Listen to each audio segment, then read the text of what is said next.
Hello viewers,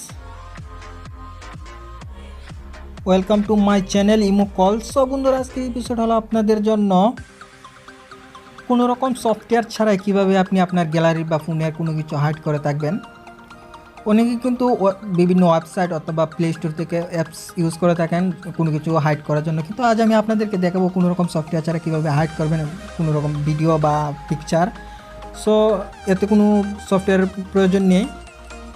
তো চলুন আমি আজ আপনাদেরকে দেখাবো কিভাবে এই সিস্টেমটা করবেন। সেখান থেকে আপনি চলে যাবেন আপনার মেমোরি ফাইলে।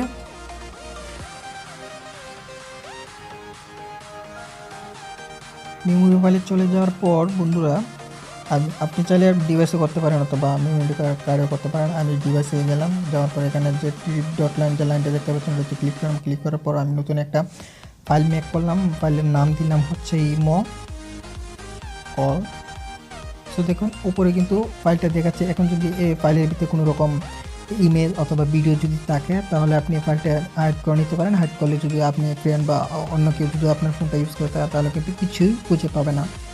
তো কীভাবে হাইড করবেন সেটা দেখাচ্ছি। আপনি এরকমভাবে চাপ দিয়ে ধরে রাখেন। চাপ দিয়ে ধরে রাখার পর থ্রি ডট লাইনটা দেখতে পাবেন, ওটাতে ক্লিক করবেন। ক্লিক করার পর যে রিনেমটা অপশনটা দেখতে পাচ্ছেন ওটাতে ক্লিক করবেন। ক্লিক করার পর এটা যে প্রথম দিকে আপনি এটা এরকমভাবে টেনে নেবেন। টেনে নেওয়ার পর যে ডট অপশনটা আছে ওই যে ডট অপশনটা দেখতে পাচ্ছেন, ডট অপশনটা প্রথম ওঠানোর পর আপনি রিনেমে ক্লিক করবেন। ক্লিক করার পর ফাইলটা কিন্তু হাইড হয়ে যাবে। এখন যদি আপনার ফোনটা কেউ ইউজ করে থাকে তাহলে কিন্তু এই ফাইলের ভিতরে যদি ভিডিও বা পিকচার থাকে তাহলে কিন্তু কেউ খুঁজেই পাবে না। সো এখন আপনি আবার কীভাবে শো করাবেন ফাইলটাকে সেটা দেখাবো।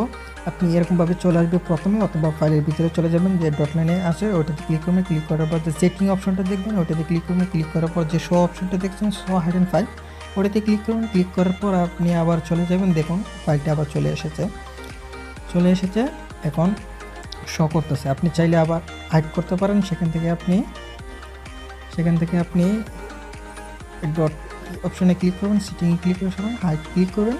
এখন কিন্তু দেখুন ওপেন করলাম, এখন কিন্তু ফাইলটা নেই। এখন যদি ফাইলের ভিতরে ভিডিও বা পিকচার থাকে তাহলে কিন্তু কেউ খুঁজেই পাবে না। সো আজকের এপিসোড হলো এটাই। যদি যারা নতুন আমার চ্যানেলে, তারা ফার্স্টে আমার ভিডিও দেখতেছেন এবং আমার চ্যানেলে নতুন, তারা কিন্তু অবশ্যই সাবস্ক্রাইব করবেন। যারা অলরেডি করেছেন তাদেরকে থ্যাংক ইউ সো মাচ।